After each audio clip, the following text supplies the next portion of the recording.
stories don't define you. How you tell them will. Hi, I'm Sarah Elkins, your host and chief story maker of Elkins Consulting. Whether you're sharing business stories or personal stories, how you share them makes a difference in how you see yourself and in how others perceive you. This podcast is devoted to sharing stories of transformation in life and career, and honoring those stories by digging deeply into them to help the teller and the listener learn lessons about how those stories have impacted their lives and the lives of those around them. A major component of storytelling is observation. You must take time to self-reflect and learn how your audience is hearing your story. When you tell the right story at the right time, you connect with the person in front of you more deeply.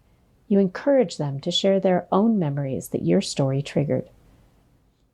Connection is the theme of the No Longer Virtual Conference coming up on March 12th and 13th, 2020 in Chicago. I'll be opening the conference with a brief session to discuss those stories that we share to connect with others and to set the tone of the conference to make it a truly engaging 2-day event. How will you protect your future income in 2020? How will you invest in your professional development next year? Consider registering to attend No Longer Virtual and save $125 by registering before December 16, 2019. Come connect beyond the keyboard at No Longer Virtual 2020. Learn more and register at elkinsconsulting.com. This episode's theme is career transformation. My guest, Lorraine Flower, had a moment in her late 30s when she was quickly and effectively moving up the corporate ladder, really on the upswing of her career, when she realized her soul wasn't being fed. She took what she called a sabbatical from her job with the intention of spending about a year to learn what would feed her soul.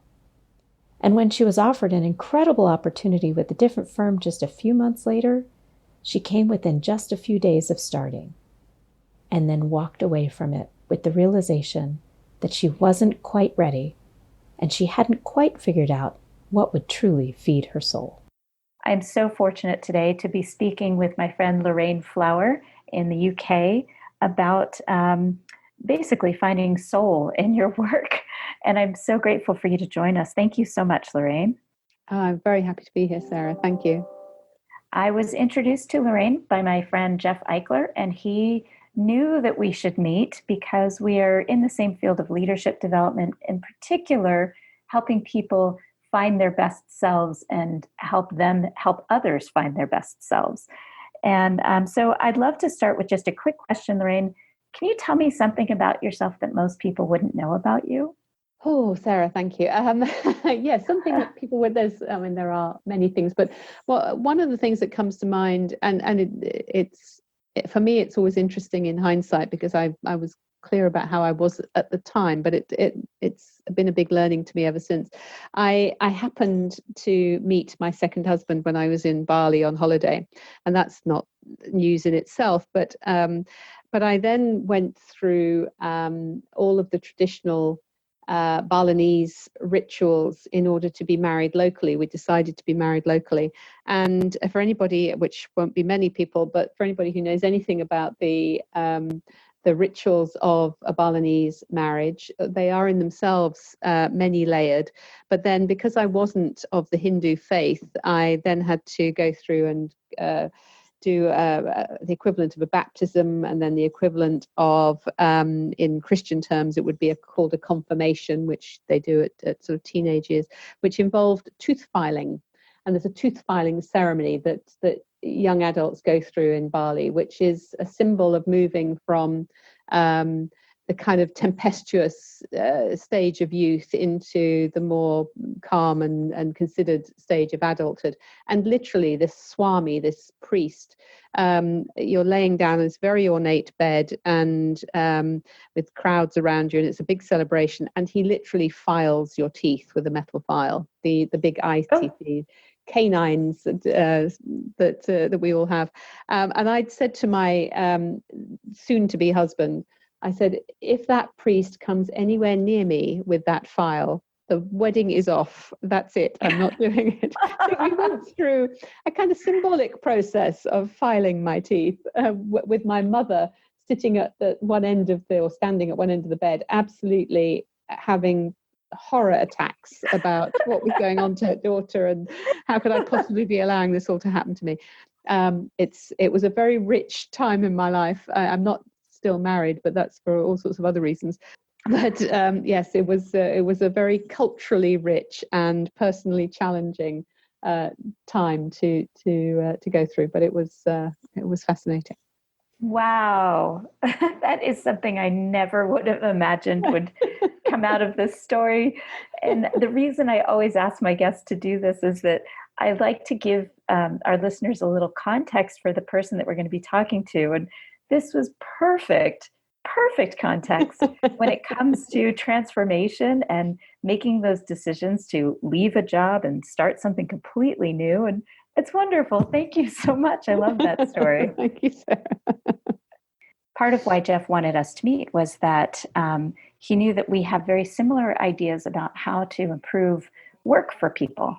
Yes, so yeah, that's my understanding, and certainly from the brief conversations we've had so far, I think you and I share a similar vision for what work is, what it can be, and the role of leaders in that journey for people. And what I'm most fascinated by is I know the early part of your journey was giving up the corporate life because you knew there was something more. And you mentioned something during our first introductory conversation about choosing to leave work, taking a sabbatical, a kind of sabbatical with other kinds of training, and then choosing to go back thinking that you could do things differently. Can you share a little bit about that story, please? Yeah, for sure. I was following what would have been, I guess, a pretty traditional career path at that stage in my life, and that stage in the world generally. I'd been in work for 20 years and felt like I was traveling a path of continued seniority, continued responsibility, had held lots of big leadership roles and so on. And the call to take a change in direction was something I could only describe as a soul impulse. And I wouldn't necessarily say that language was absolutely clear to me at the time, but it was a very particular sensation and a very particular set of circumstances that led me to decide to take a sabbatical, which was how I, in a sense, positioned it with myself to make it acceptable, because it was a scary prospect to step out of a career that was going incredibly well, and I had no obvious reason to leave. And yet here I was about to hand in my notice, which I did. And so I'd kind of squared it with myself that I would take this year out, and as you said, I did various personal development things, a lot of spiritual development work, and a lot of soul searching, I guess. And as is the way with these things, headhunters kind of contacted me, and so a particular headhunter, and said, "Look, we've got the perfect job for you." And I said, "Yeah, but it's a bit early. I'm still only just really getting to grips with my time out." And they said, "Well, these jobs don't come along very often, so why don't you take a look at it?" So I did.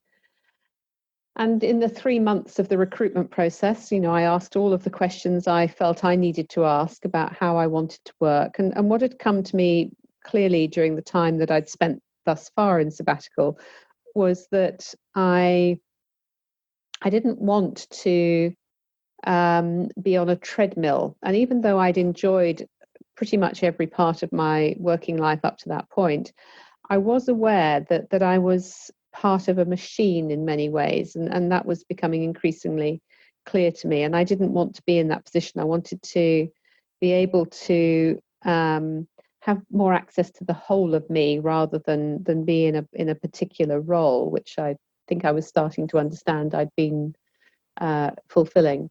And yes, they said all of that would be fine, and there would be flexibility, and I wouldn't be expected to give life and soul to my job. But 2 days before I was due to start, and we'd gone through obviously the full lengthy selection process and all of that, and I'd accepted the role, and we were all geared up for me to go. I had another one of those taps from the inside, or however one might like to describe that, that said to me, this is not the road you need to be going down, Lorraine. And so I rang the company after, again, thinking about it quite hard. And I have to say it was the hardest phone call I've ever made in my life, to say, look, all our conversations, I honor everything we've discussed, but I won't be coming. And I'm fully aware of how costly it is for companies to go through that executive search process and all of that. So it really, it was a real values challenge for me to do that, and not just do what I'd committed to do, which typically I would have done and typically tend to do. So I made the decision not to go and join that company, but I didn't have an alternative plan at that point, and I was 38. So there was the challenge of assuming all things being equal, I still had a life, quite a long life potentially ahead of me, and at that point in time, no way of living financially. Wow. Yeah. And no plan for that either. So it's not like I'd cultivated a new plan. I just knew I couldn't do what I'd committed to do. So that was how I got to be in a situation where I was then facing a crossroads of starting your own business. Had you had an idea before that you would start your own business? Had you taken on some contract work or anything like that during that? Nothing. And I see myself, and to this day I see myself as a big company girl. The career that I'd had up to that point had always been with large organizations. I kind of get how large entities work. It's in my DNA. I thrive in that space in many ways, even though they can be very toxic and very challenging depending on who you're with. But I'd had some many positive experiences in that time. But I'm a large company girl, and I'd never particularly wanted to run my own business. I hadn't particularly. I didn't want to. It wasn't on my radar. It wasn't in my plan. I had a girlfriend, close friend of mine, who had said to me, she'd gone out on her own a couple of years previously as an HR consultant. She said, "Look, I've always wanted us to work together. Why don't we go into partnership together?" And I was in two minds, but as I allowed the idea to develop, I said, "Look, okay, let's do this. But for me, it has to be about spirituality in the workplace. This is the basis on which I would like to build a consultancy, a business." Because in the year that 9 months or so that I'd been in my so-called sabbatical, I'd spent a lot of time really getting to understand more about my soul. Not perfectly as I know now, some 20 odd years later, but starting to acknowledge my soul, let's put it that way. But also recognize that organizations have souls, and that there's a huge job to be done here to connect people who are in organizations and the entity itself with a recognition of its life source, of its soul. And this was what I wanted to do. So that started my independent life, as it were. That's not where it ended, but that's where it started. That's so interesting. I keep coming back to earlier in the conversation there you were at 38, and I'm curious about your previous experiences in the machine, working in the machine. Just, was there a time that you had that kind of experience with a boss or supervisor that started giving you the cues that that you were part of a machine? Were you ever leading a team and realized that you were falling into the same traps as the leadership of the past? It's interesting, Sarah, because I often reflect on that process, because and maybe I have a little bit of rose-tinted glasses, but I had a very blessed career path, not easy, and looking back on it, I was naive in many ways. I was a young woman, successful young woman, more successful than many men at my age in many ways. So my career progressed very quickly. But because of that, I can see looking back, I was always cast in the pretty young woman category who happened to have intelligence and who was capable of doing things. So the kind of world of female leaders was nowhere near as developed as it is today, and yet equally I had many privileges that came from our forerunners before that, sisters who were in the leadership game and who had already ploughed a lot of the field for us. So I'm grateful to that, and recognize that that's an ongoing journey, and that I was part of a process in that. So in many ways I was naive and grateful for whatever opportunities came my way, because they did come thick and fast. And I'm a small town girl who found herself in a huge pond, in that I worked for British Airways for 18 years. And so I went from being small town to no particular expectations of life or career, to recognizing that actually there was huge potential. And so I was very happy with pretty much all of the opportunities that came my way, particularly because every 2 years I tended to get promoted, I tended to get bigger responsibilities, I had some fantastic things that opportunities that came my way. But if any of your listeners know anything about the psychology of human evolution, we come of age, we become adults in many ways when we're around about 35, in the kind of series of 7-year chapters.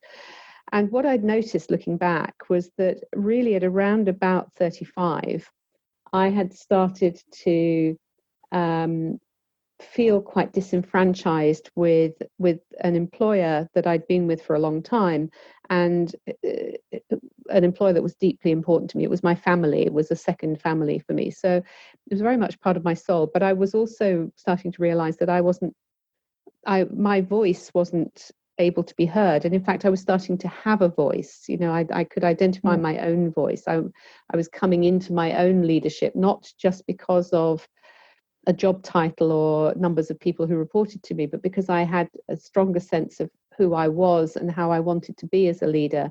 And culturally, there was beginning to be a mismatch between who I was, how I was evolving, how I was developing, and what I could see happening in the organization, because it was on a different pathway at this point.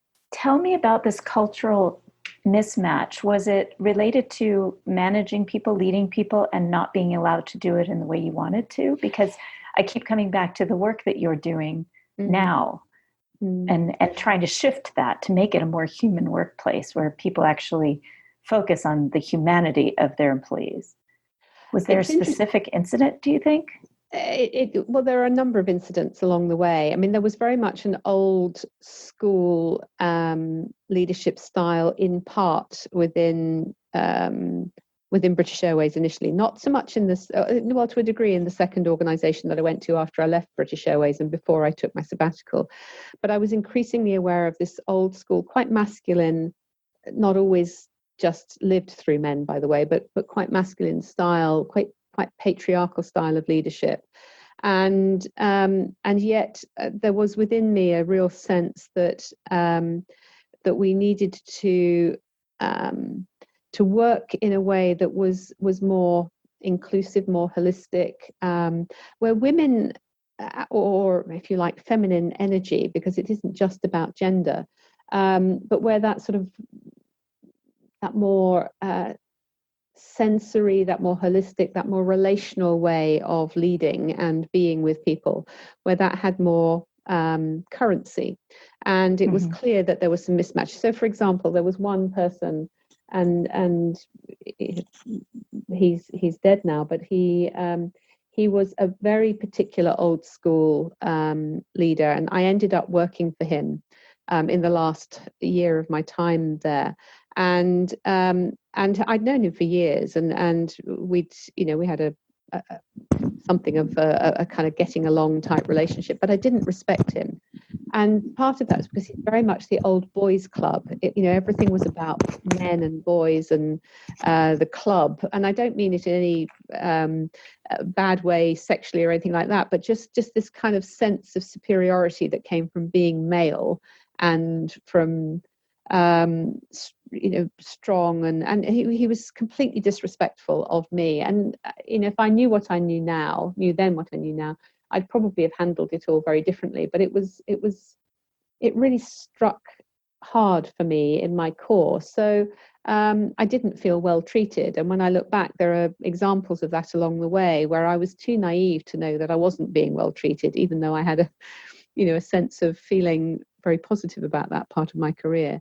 So I would say that there were some incidents like that, but I would say the bigger factor had more to do with the organization itself, and a recognition that organizations they're places of privilege. They're places where when we come together as groups to make up the entity of an organization, we should be able to come and bring our talents. We should be able to come and feel whole in those spaces. We should come and feel like we're truly valued for our richness, not just for our ability to manage tasks or to be part of the production machine.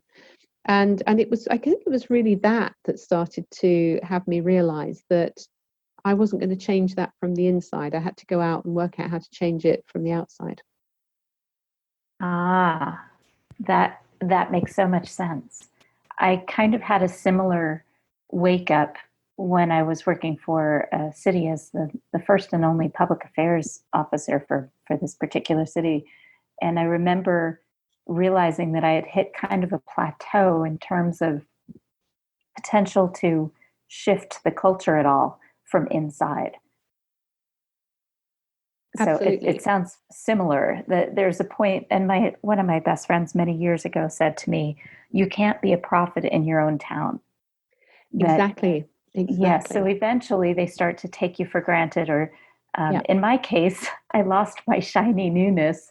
And I remember early on in that organization, when I had an idea, people would kind of humor me and say, "Oh yeah, that's a great idea." And then they'd either let me implement it and just let me, or they might actually get involved if they truly thought it was a good idea. But there was a point where I came to the realization that when I would say, "Hey, I have an idea," they would roll their eyes and think, not out loud. They wouldn't say it out loud, but they think, "Oh, great, there's Sarah and she has another idea."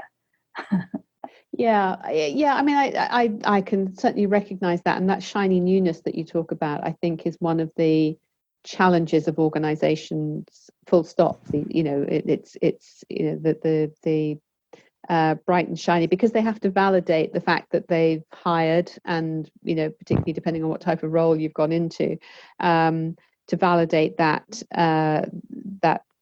expenditure or that process or whatever, and they want to feel good about that, they being the collective organization. But I think there is also something about depth, and this comes for me to leadership and to the way in which leaders think about their role, think about the function of leadership, and think about what the purpose of being a leader is. And so many people in leadership positions are there because of their own self-interest, their own self-needs. And I'm not saying they're corrupt in any obvious sense of that, but there is a corruption, because the corruption comes from the point of view of being more concerned with protecting one's own quality of life, one's own world, one's own identity, in whichever way that gets set up.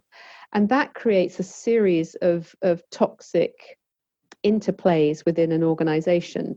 So quite often, way too often, senior leaders have got used to a certain salary, a certain quality of life, and therefore they no longer are able to challenge the system within which they are living.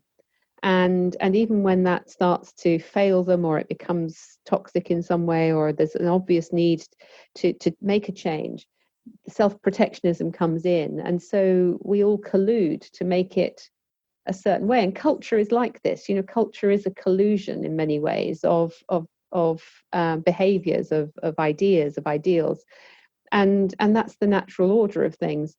Where we want consciousness, though, where we want people to be aware and conscious, is to be really looking at that culture that's being created, and to be prepared to shift direction and alter the choices and decisions and behaviors in such a way that keeps that culture thriving and valuable for all.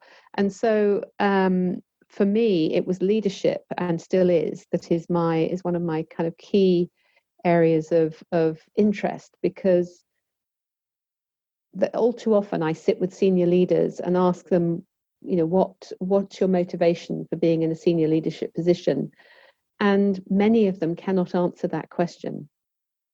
They can they recognize that they've got a function, they recognize they've got responsibilities, but in terms of the values and the kind of more systemic, holistic perspective of leadership, many of them don't have answers to that. And to me, that's one of the things we have to change in organizational life. That particularly if you're in a position, a place of positional power, you've got to take this role of leadership far more seriously, and that includes the humanness, the way in which we relate with people, which is kind of the other part of my work, really.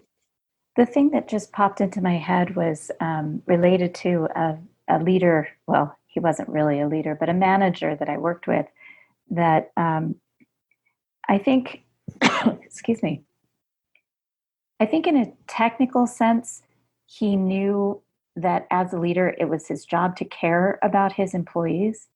I think in the technical sense, he understood that, but not in a soulful sense. But I think what has to happen next, if you can get that answer out of them, if you can help them verbalize that leadership is about caring about each person, bringing their whole selves to work and being in a place that they feel safe and confident to innovate and to do what they know is necessary to do to be successful. I think the next step has to be that those leaders also have to feel strongly enough to address conflict, which is where I see the biggest issue in leadership, is that they start getting so comfortable that even if they do know the why behind their leadership, they're not willing to fight for it. So when conflict arises, they ignore it or sweep it under the rug or pretend like they've dealt with it. But it does so much damage when they don't address things like bullying that they know is going on. Mm-hmm.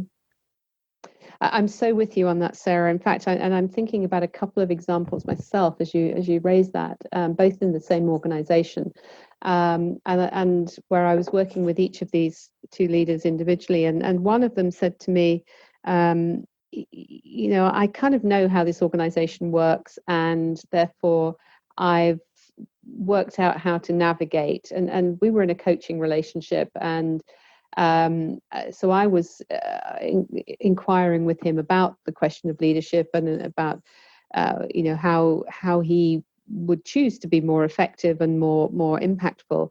And he had all of the right knowing and understanding about what needed to be done, and even how he might go about it. But he was very clear with himself that that if he followed that path, he would feel that it would lead to a lot of risk for him personally, and he preferred to play a safer game, even though from a soul point of view, he was increasingly disillusioned and dissatisfied, and he was so mired that he couldn't actually choose at this point anyway. I always believe that things will happen at whatever point they're meant to, and we make different choices. Those crossroads do come up. Somebody you get uncomfortable enough, right? Yes, exactly. You get uncomfortable. Like what you did at 38. Yeah, it just comes at different times for different people. And then in the same organization, there's another person who, in fact, I'm still working with, who found himself in a role that is not familiar to the organization, and it was a much more cross-cutting role, much more systems-based, as in thinking about the organization as a system. And he and I started talking about systems leadership and what did it mean to be effective as an influencing leader, as opposed to a leader who had P&L responsibility or who had, operational responsibility, but as someone who was, as his role had developed, was more about trying to influence the organization to think differently and to approach things differently. And this person is going through quite a journey as he redefines his interpretation of leadership. And he had his daughter come into work one day and on a kind of shadowing day, something to do with work experience, and so she followed him around, and in fact he's a technician, he's an engineer, this person, very senior leader, and at the end of the day she said to him, well, Dad, I've learned a huge amount, she said, because I've always thought about you and imagined you as an engineer. And that's, I've had in my mind that you're doing all sorts of things that are technical and engineering related. She said, but having seen you working today, she said, what I realize is that, in fact, all of your time is spent thinking about people and how to help people to be more effective and how to support people and, how to make it a more inclusive environment, and so she had, and even though he was technically in kind of an engineering type role, she had a very different perspective on what he was doing. And this was so heartening. You'd said to me earlier, what keeps us going? People like us who are, see a bigger world, a different way in which organizations and leaders can function.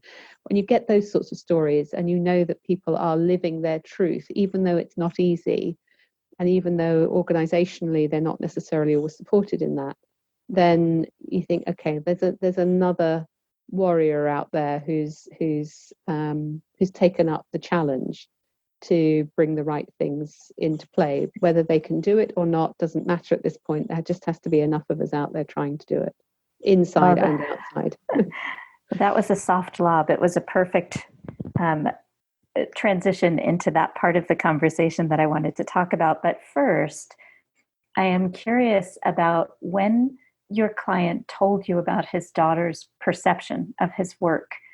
Was he a little surprised by her perception? Completely flawed.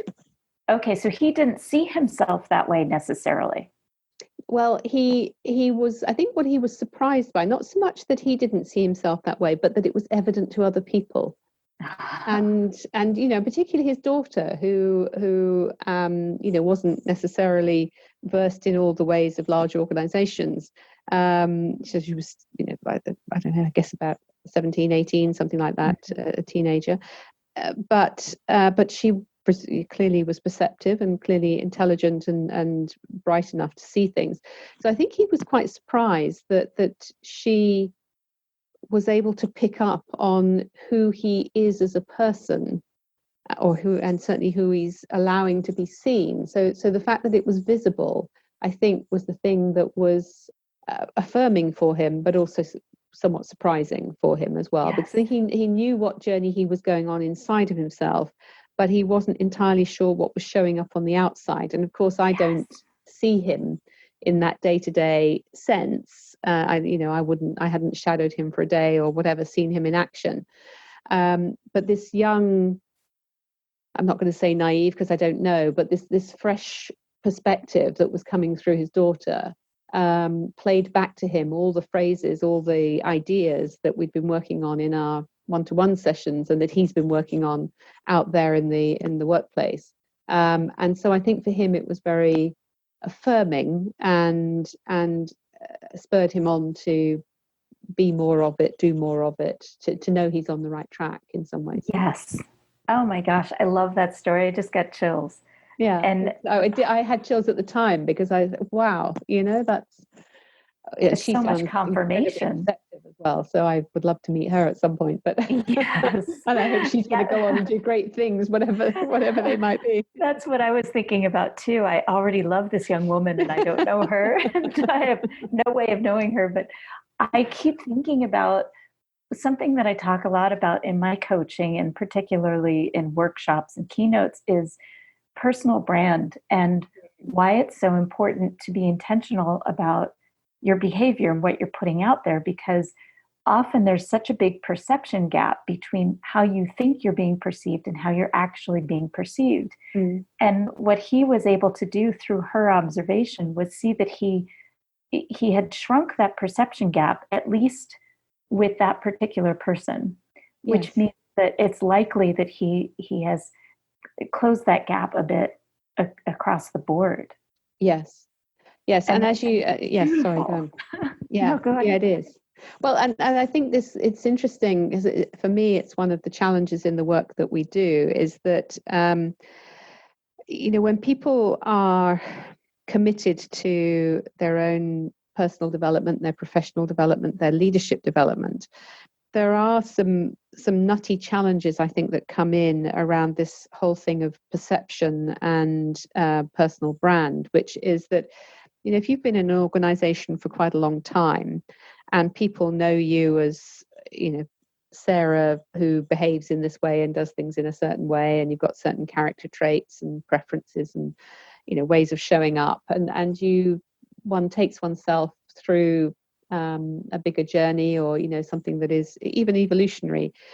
The challenge, I think, for so many of us, and this was again one of the reasons why I chose to ultimately leave the organizations that I did in both cases, is because to reinvent ourselves, to allow ourselves to catch up with the inner work that we've done, we sometimes need to kind of lift ourselves out of a situation and go and take that brand out for a run somewhere else, if you see what I mean. And that allows us to connect our inner and outer more fully.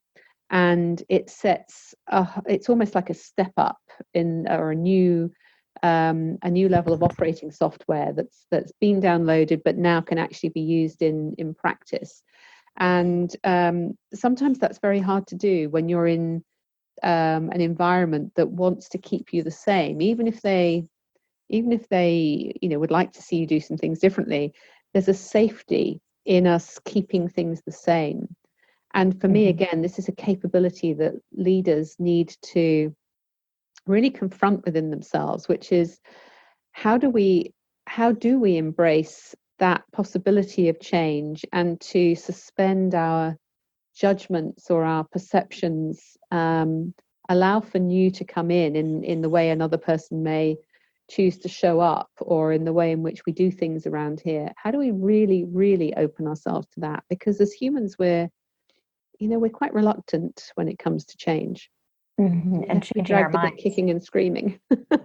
changing our minds in And particular. yes, yes. And I'm brought back to an earlier episode of my podcast where I interviewed Mark Bowden up in Toronto, and he talks about the importance of inauthenticity, in the sense that when you are trying to transform, when you're trying to make those changes, and the people around you are trying to keep you where you are because that's more comfortable, both for them and for you, because transformation from any direction is uncomfortable.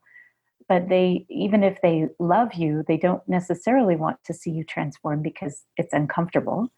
And so there's this risk of them saying that what you're transforming into is somehow inauthentic, and that shaming by describing somebody as being inauthentic is definitely a negative description. I am sure that that's an insult in most cases. Um, so I think this plays that same role, is that when you're trying to transform, you're trying to get a coach so that you can be a better leader, so that you can be more comfortable in your soul when you're at work. That's not easy. It's not easy. It's not easy at all. And I think that also the other part of that equation is that, and we see this in relationships all the time, don't we? That as we make our shifts, it causes an equal and opposite reaction for others around us.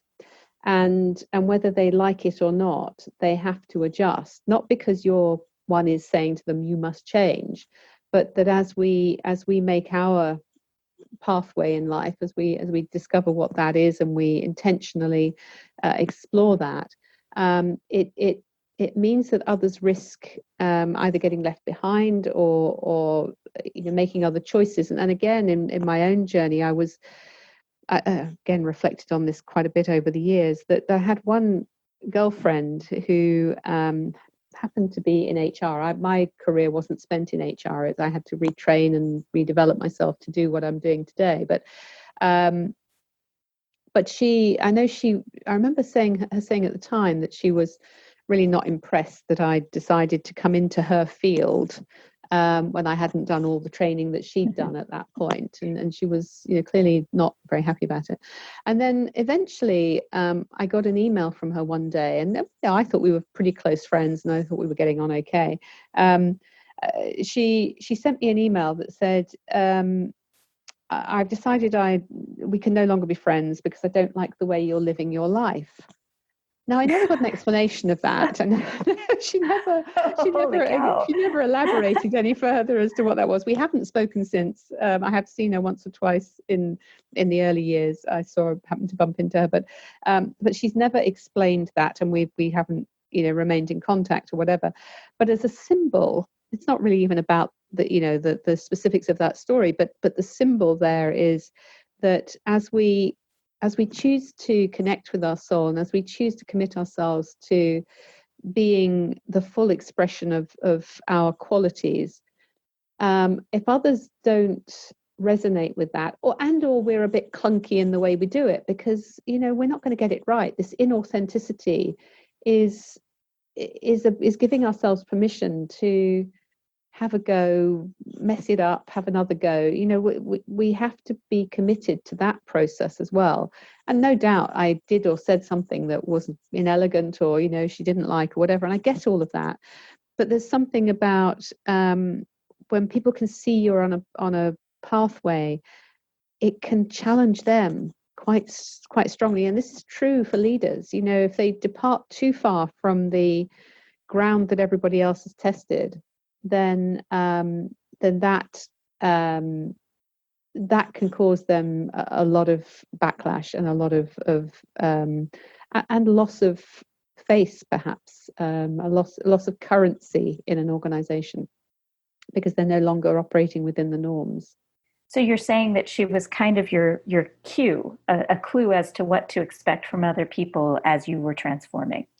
Absolutely. And that, as I've inquired more and more fully into this thing we're calling soul, because, another key part of my work is linked to this growing consciousness and awareness. I've come to learn over the years that as we become the fuller expression of our soul qualities and what we were born to be, if I can put it that way, and those qualities, at the risk of sounding very Pollyanna, are very beautiful. They're loving, they're kind, they're considerate, but they're strong and willful and intentional. There's lots of qualities there that express our fullness, and the more we are prepared to go in search of those and bring them into our lives, and in this case particularly into leadership, we are going to find that people fall away from us. If I look at my friendship group now compared to what it was when I was in my corporate career, it's completely different. And that's not to make it bad or good or whatever, but you resonate with different people. And I think this is what probably worries leaders in organizations, is that they pick up a vibration that, there's a note playing, there's a tune playing. They may not be able to put a language to that, but there's something they recognize. And so they go in and they're part of that. And then they try not to change the tune. But evolution requires that we advance that we refine it, that we find new notes, new aspects to the note to play, and that requires us to be prepared to step into that place of personal change and collective change. And that's, if we don't have the resources or the language or the skills for that, that's very hard, coupled with all the pressure that so often we see, particularly in profit organizations, the pressure on money, although also in not-for-profits or public organizations, the same is true. And that drives a certain set of behaviors that cut across a lot of what we've been talking about today. So given that difficulty, how do you stay motivated and not discouraged when we still see so much and we don't always feel like we're seeing changes?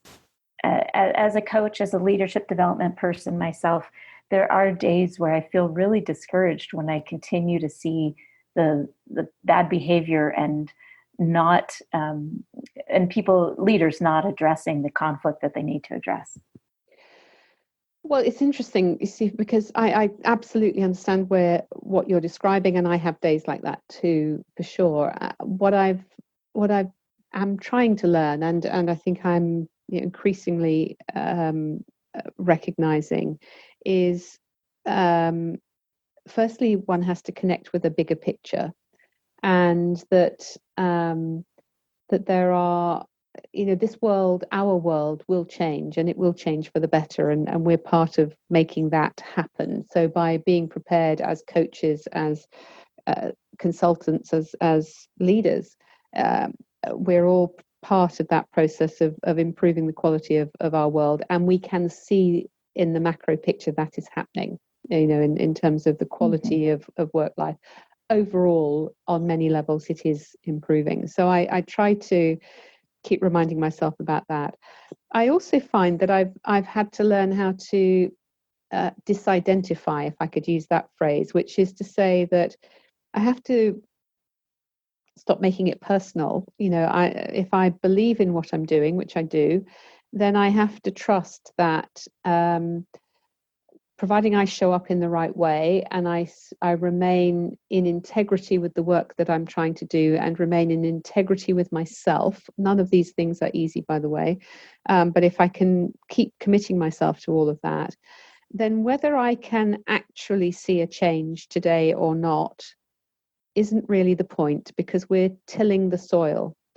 And somewhere, at some point, it will land, whether we ever know about it or not. And it's our ego that wants to know. It's our ego that wants to be affirmed that actually we're doing good work here, and it's all, we're heading in the right direction. And it's normal, that's human, but we have to move beyond that. And that then, you get surprises, like the story I told you about the man and his daughter, but also where people will say to me, I'll meet them 5-10 years maybe down the road, and they'll say, you know what, when you said such and such, it really stuck with me. And I think, well, you showed no sign of that at the time. There was no clue that anything I'd said had made any difference, or anything that we'd explored had made any difference. And yet you just never know. And that's the thing I keep telling myself. We just don't know. We have no idea what legacy, what connection, what little nugget, anything, either specifically in those one-to-ones or more generally if we're working with groups, we just don't know. And we have to get our ego out of the way and trust that if we're working in the right way and we're doing our own inner development work, then we show up as beacons for the possibility of something new, and people will take from that what they will. Beautiful.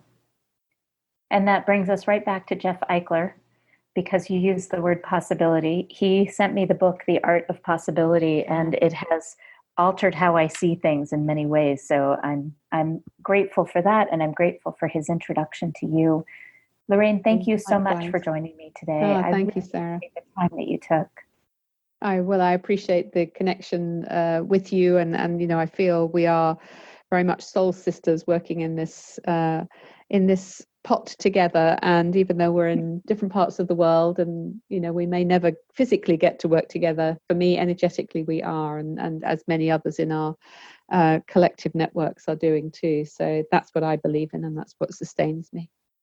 Thank you. And this does create some comfort for me when it comes to those days that I'm discouraged, just knowing that we're in this together. I have good company. We have many people who are in good company with us and us with them. So that's great. Yes. Thank you, Sarah. Thank you. Thank you for listening to Your Stories Don't Define You, How You Share Them Will. Please visit my website for more podcast episodes, blog posts, and information about how I can help you develop and share your stories at elkinsconsulting.com.